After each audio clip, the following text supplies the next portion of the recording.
तो dear students, आज के वीडियो में हम लोग बात करेंगे कॉरपोरेट अकाउंट्स पे, हम बात करेंगे कंपनी अकाउंट्स पे, इशू ऑफ शेयर से रिलेटेड। क्वेश्चन में लिखा हुआ है, आप देख सकते हैं, Pawan limited was registered with an authorised capital of ₹5 lakh. तो पवन लिमिटेड रजिस्टर्ड थी, 5 लाख रुपए इसकी कैपिटल थी, तो 5 लाख इसकी कैपिटल थी, 5 lakh rupees divided into shares of ₹10 each. 10 रुपये का एक शेयर था। इसका मतलब हमें मालूम है कि कंपनी के पास नंबर ऑफ शेयर रहे होंगे 50,000 बिल्कुल बेसिक से पढ़ेंगे, राइट फ्रॉम स्क्रैच पढ़ेंगे और एडवांस लेवल तक आगे बढ़ाएंगे। तो बिल्कुल शेयर्स की शुरुआत है, इशू ऑफ शेयर्स पढ़ने जा रहे हैं कॉर्पोरेट अकाउंट्स या कंपनी अकाउंट्स में। इसको आगे पढ़ेंगे और देखते हैं इसमें क्या क्या चीज़ें आप सीखते हैं, कैसे कैसे आप आगे बढ़ते हैं। 5 लाख रुपीज़ कैपिटल दे रखी है और एक शेयर का दाम 10 रुपीज़ है, तो total share capital divided by face value, तो नंबर ऑफ शेयर कितने होंगे? 50,000 इसके अथोराइज शेयर्स थे। लिखा हुआ है it purchase a building for ₹2 lakh. Company ने 2 लाख रुपए की एक बिल्डिंग खरीदी वाई से। तो ठीक है, तो बिल्डिंग खरीदने की एंट्री होगी, आप देखें, building account debit to vendor. Building एक एसेट है, डेबिट बना लिया और डेबिट करा, और वेंडर को, वाई लिमिटेड को क्रेडिटर बना दिया। तो एंट्री बनेगी building account debit to vendor. Vendor company को, सेलर कंपनी को क्रेडिटर बना दिया, उनको हमें 2 लाख रुपए देना है। फिर सवाल में लिखा है and issued fully paid shares to Y for purchase consideration, और उसके बदले में वाई लिमिटेड को पैसे नहीं दिए, फुल्ली पेड शेयर्स दे दिए।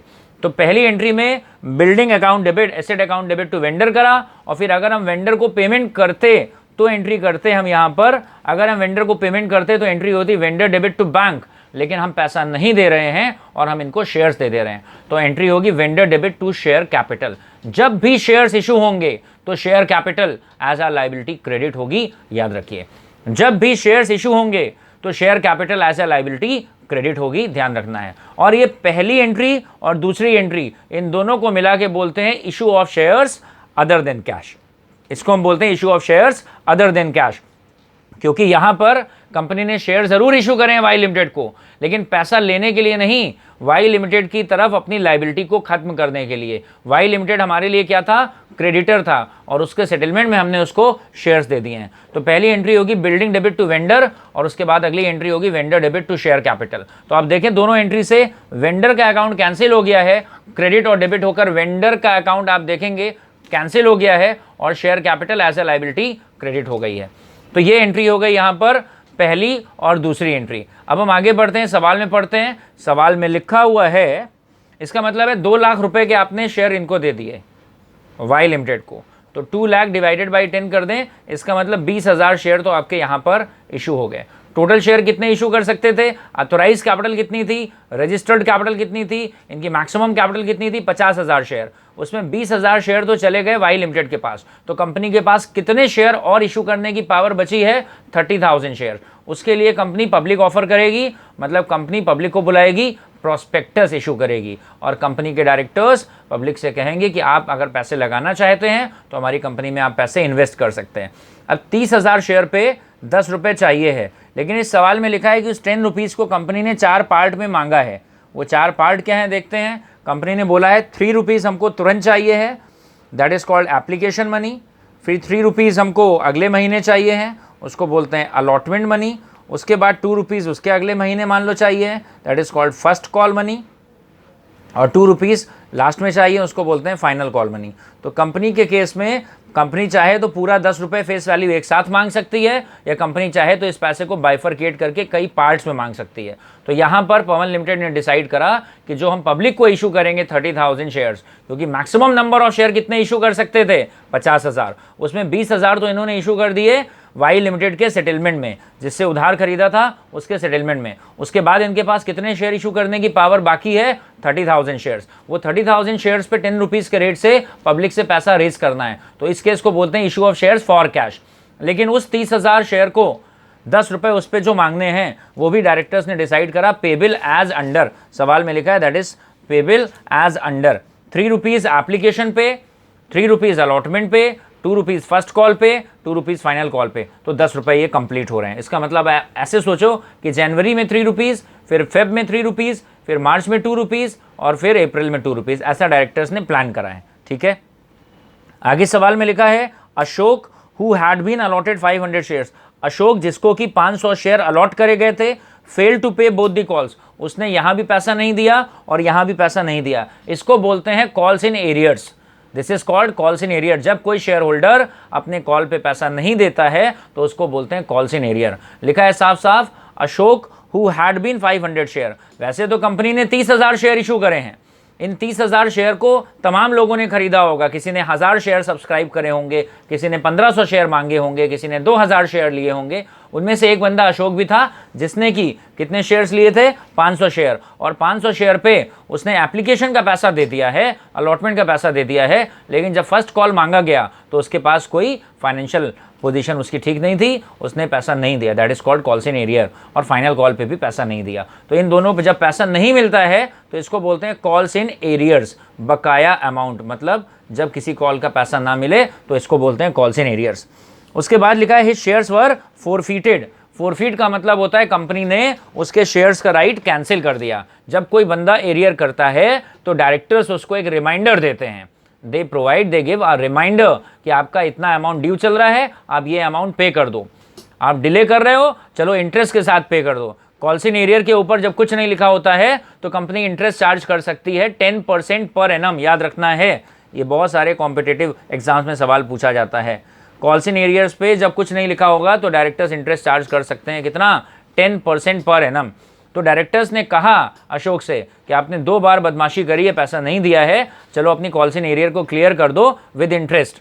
लेकिन अशोक ने अभी भी नहीं सुनी। तो फिर डायरेक्टर्स के पास एक वीटो पावर होती है, कंपनी के पास वीटो पावर होती है। कंपनी कहती है कोई बात नहीं, आप ये कॉल का पैसा नहीं दे रहे हो, मत दो, मतलब आप कॉल्स इन एरियर को रीपे नहीं कर पा रहे हो तो मत दो, लेकिन जितना पैसा आप दे चुके हो अब हम भी वो पैसा आपको वापस नहीं करेंगे। तो कंपनी को जितना पैसा मिल चुका होता है कंपनी वो पैसा रख लेती है और शेयर होल्डर को 1 भी रुपए वापस नहीं करती है। ये जो पैसा कंपनी रख लेती है ये कंपनी के लिए कैपिटल नेचर प्रॉफिट है, इसको बोलते हैं शेयर फोरफीचर।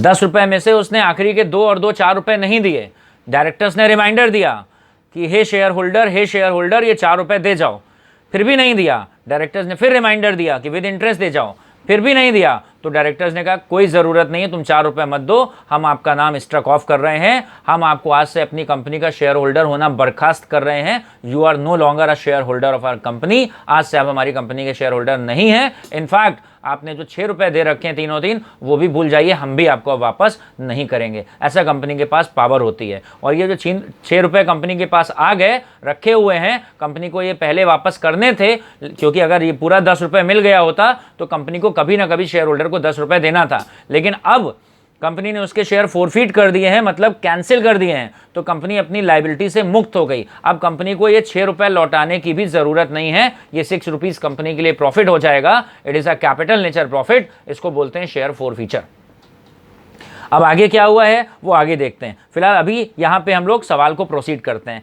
पहला पेयर, यहाँ पर शेयर्स में मोस्टली एंट्री 2-2 के जोड़े में होती हैं, पेयर में होती हैं। तो फर्स्ट पेयर ऑफ एंट्रीज हम पहले ही कर चुके हैं, जिसमें हमने क्या पढ़ा था, issue of shares other than cash. हमने बिल्डिंग खरीदी थी, हम लोग क्या है, ऊपर आप इनफैक्ट हेडिंग लिख लोगे in the books of Pawan limited, ऊपर आप हेडिंग लिख लोगे in fact in the books of Pawan limited. और उसमें हमने सबसे पहली बात क्या सीखी, एसेट खरीदी थी तो एंट्री क्या करोगे, building account debit to vendor, vendor को क्रेडिटर बनाया और फिर वेंडर को उठा के हमने शेयर दे दिए, तो एंट्री क्या होगी, वेंडर डेबिट। अगर पैसा देते तो वेंडर डेबिट टू बैंक, लेकिन हमने पैसा नहीं दिया है, शेयर्स दिए हैं। और कसम खा लेनी है आपको, जब भी कंपनी शेयर इशू करेगी तो share capital as a liability credit हो जाएगी।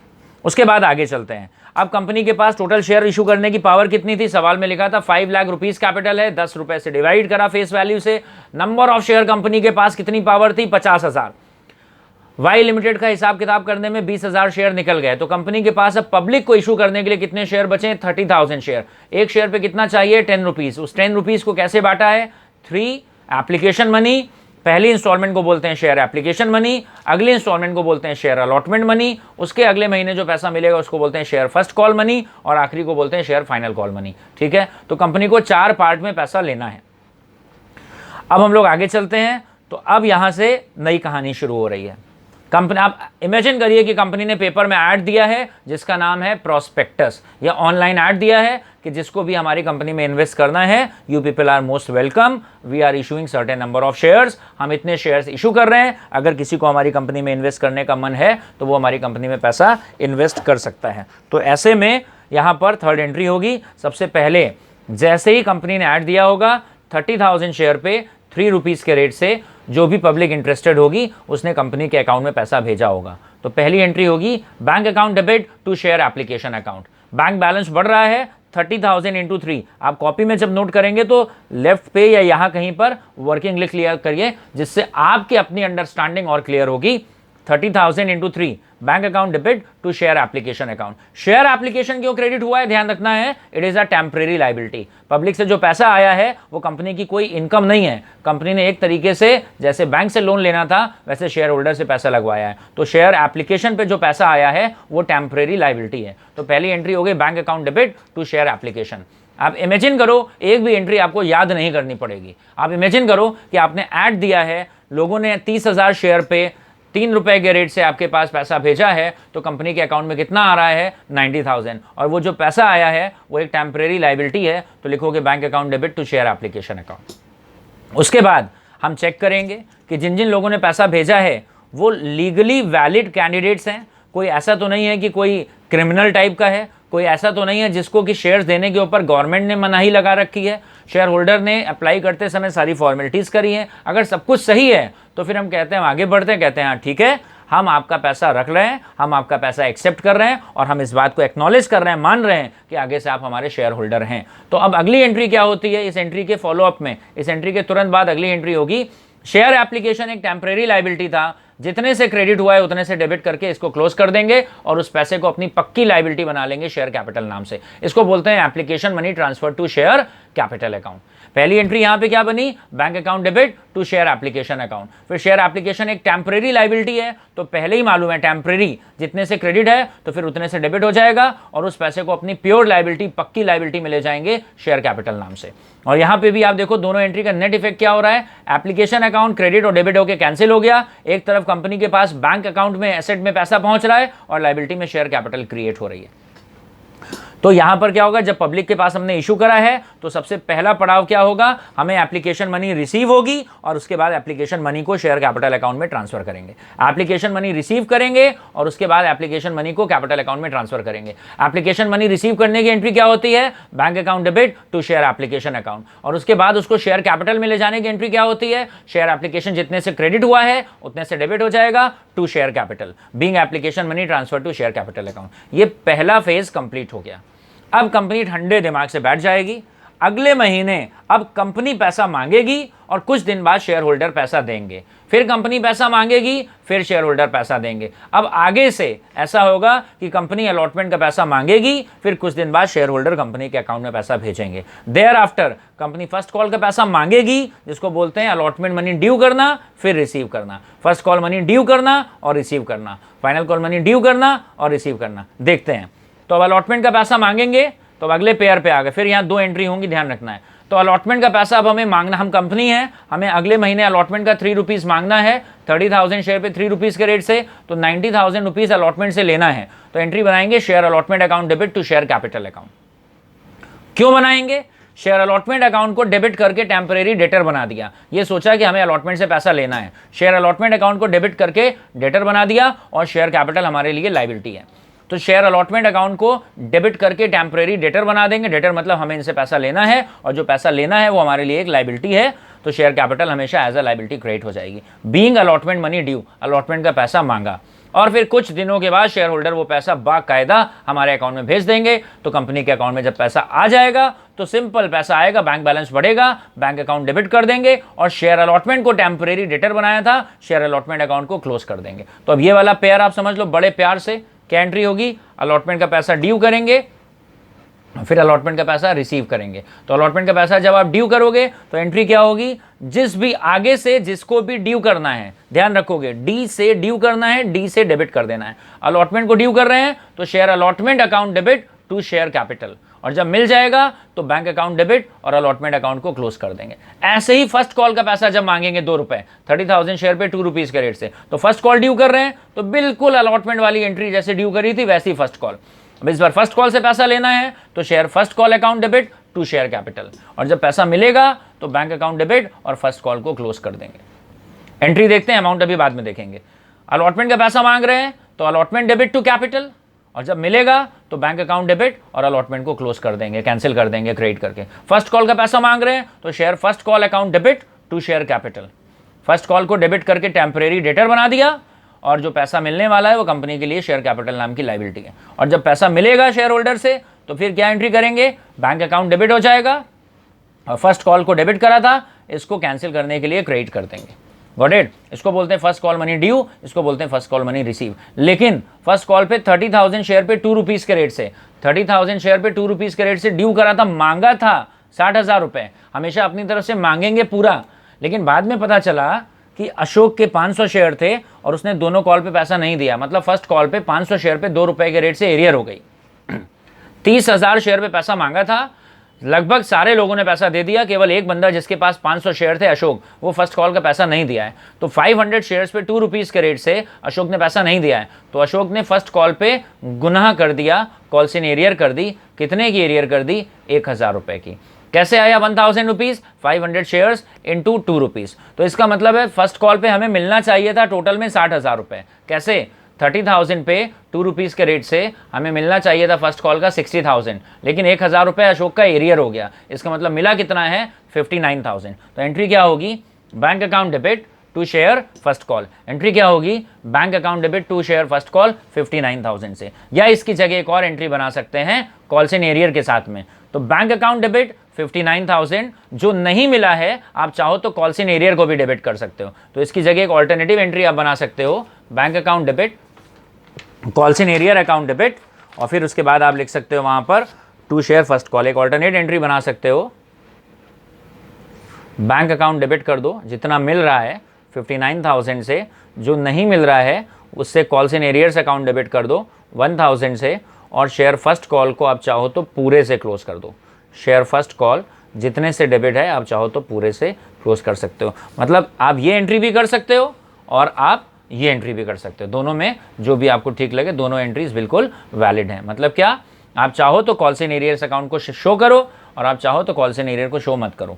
तो फर्स्ट कॉल का पैसा आपने यहाँ पे मांगा तो ड्यू करा, एंट्री क्या बनाएंगे? Share first call account debit. जिससे भी पैसा मांगना है, चाहे वो अलॉटमेंट हो, चाहे फर्स्ट कॉल हो, चाहे फाइनल कॉल हो, इन तीनों में से किसी का भी पैसा जब मांगेंगे, जैसे अलॉटमेंट का पैसा मांगा तो एंट्री क्या करी वहां पर? शेयर अलॉटमेंट को डेबिट करके डेटर बना दिया और to share capital as a liability. और जब मिलेगा तो बैंक में पैसा आएगा, बैंक अकाउंट डेबिट, और अलॉटमेंट को टेम्परेरी डेटर बनाया था तो अलॉटमेंट अकाउंट को क्लोज कर देंगे। In the same way first call का पैसा जब आप मांगेंगे तो एंट्री क्या करेंगे? फर्स्ट कॉल को डेबिट करके टेम्परेरी डेटर बना देंगे और शेयर कैपिटल को एज ए लायबिलिटी क्रिएट करेंगे। और जब पैसा मिलेगा तो बैंक अकाउंट डेबिट हो जाएगा और फर्स्ट कॉल को टेम्परेरी डेटर बनाया था, फर्स्ट कॉल अकाउंट को कैंसिल कर देंगे।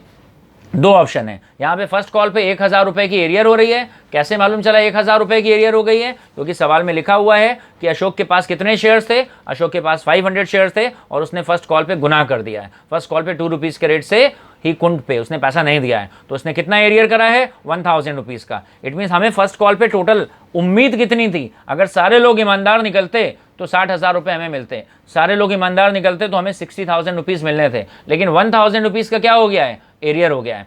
1,000 रुपीज का एरियर हो गया है। इसका मतलब हमें मिलेगा कितना? 59,000। तो अब एंट्री करोगे बैंक अकाउंट डेबिट, और फर्स्ट कॉल को ऊपर डेबिट करा था तो कैंसिल करने के लिए क्रेडिट कर दोगे। या फिर आप एंट्री क्या कर सकते हो? आप एंट्री कर सकते हो bank account debit 59,000, calls in arrear account को टेम्परेरी डेटर बना दो कि